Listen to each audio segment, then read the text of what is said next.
All right, looks like we back at it again. Yes, hello everyone. The 25th Genes is back with another Webtoon video. This time, of course, I just finished watching Tower of God episode 2, and it was good. I wouldn't say awesome, but it was pretty good, if I do say so myself. I do like the pacing of where it's going, but I'll talk about that a little bit later in the video.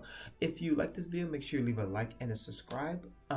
And yeah, let's get started on the video. So we're actually going pretty steadily, if I do say so myself, which I feel like we're going slow, but then I don't, because right now we're on episode 12. The third episode will be chapter 12 of the Webtoon series. And I don't know if that's really fast or really slow. I would have to definitely see by the next episode to see if it's going at a faster pace. Because if they're going to try to put season 1 and season 2 in 13 episodes, that's a bit of a problem for me.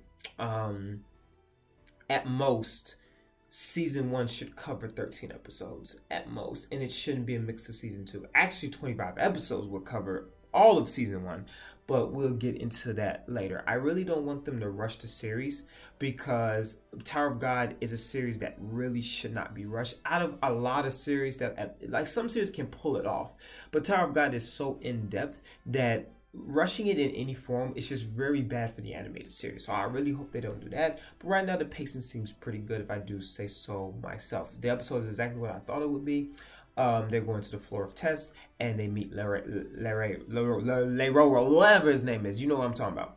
And my favorite line of the entire series, my favorite line of this episode came out. Kaibutsu no Kaibutsu ga kita, which is a direct translation from the source material, so I'm very happy about that. So basically, Kaibutsu ga kita simply just means a monster came.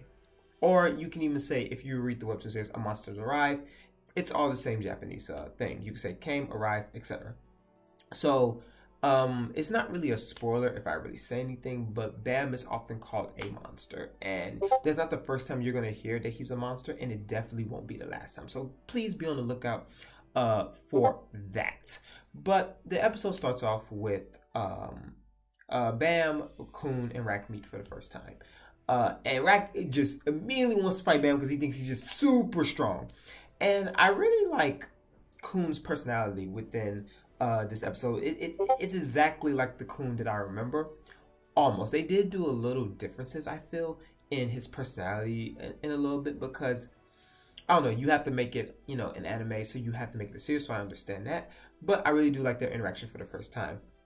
All in all, Tower of God is a very serious series, but sometimes it really has its tendency to crack jokes, like dark humor, if you will. And so I really, really thoroughly appreciated the fact that, yeah, they actually did that within this series. So very good. So those little key things definitely was very, very, very good for the series. It really shows the lighter side of Tower of God while also showing the serious side at the same time. So I'm very, very impressed that they added that. I thought that was going to be taken out because they want to give Tower of God a different type of look. So keeping that dark comedy, those side little jokes with the chibi forms, I really, really thoroughly appreciate that, and you should too, because again, it's one of the things that makes Tower of God so flipping good. So Rak is just bent on defeating Bam because he wants to fight strong people. And Kon's trying to tell him, yo, bro, we got like 500 stronger people that we're about to face. You can hold off once. And he's like, no. He's like, no. Black Turtle, now. You would never get that joke, Black Turtle. But the issue was they needed to basically make a team within 5 minutes, or they immediately lose. So again, I kind of like what Kun did. You know, he makes a little trick, and Bam immediately catches on. And Bam is very smart. And this little aspect is very small, but I'm telling you, it really shows the events that really lead up to, like, you know, Bam being who he is. And so, like, he really just picks up easily without Kun really saying anything. And he just really walks up and gets his weapon and touches Rak, and they become a team. So, of course, the, you know, the comedy, the love-hate relationship, all of this begins after that. So now they're up on the second floor. The test is about to start, and you know, they're filling each other out. You know, people are regrouping and everything, and that's when Lero appears, and he gives them a small test. And they basically have to pass through the Shinsu thing at the right place and at the right time. So it's a really interesting test to really feel out like the competition. But what's interesting about Bam, and this is where he says Kaibutsu ga kita, is because Bam just immediately he passes without problems, and he was the first and the quickest person to pass that whole thing. Even the sleeping dude, which a small spoiler, he's really good at Shinsu. He couldn't even pass that fast. So that's why he says Kaibutsu ga kita. So very, very good. And so thus this leads into Leiroro and Bam talking. And so, you know, Bam really wants to know where the regulars are. He wants to find Rachel. He has all these things that are in his head, which again, very, very accurate to the source material.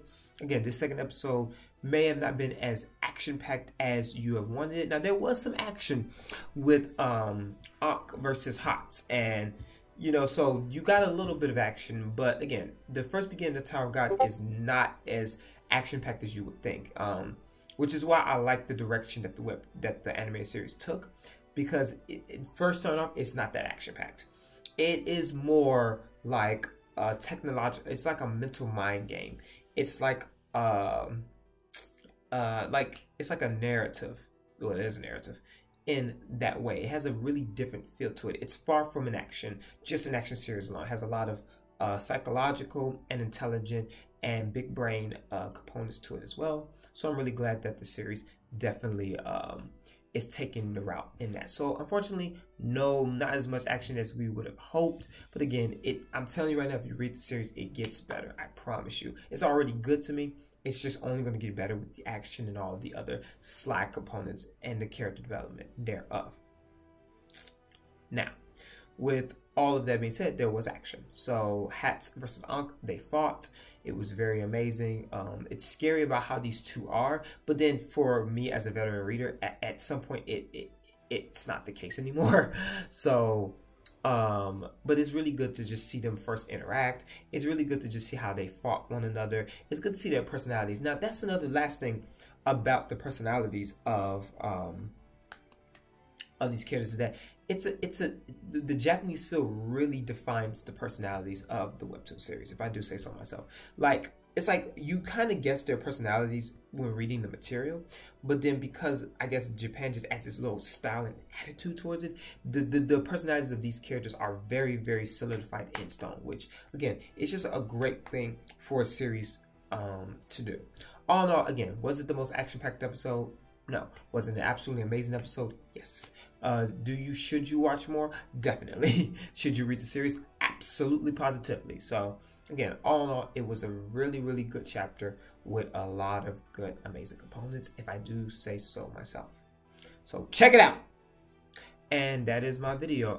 I will bring up a live viewing and a full analysis on it a little bit later.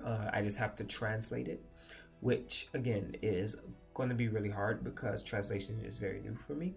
So with that being said, I thank you for watching and listening, and have a good day.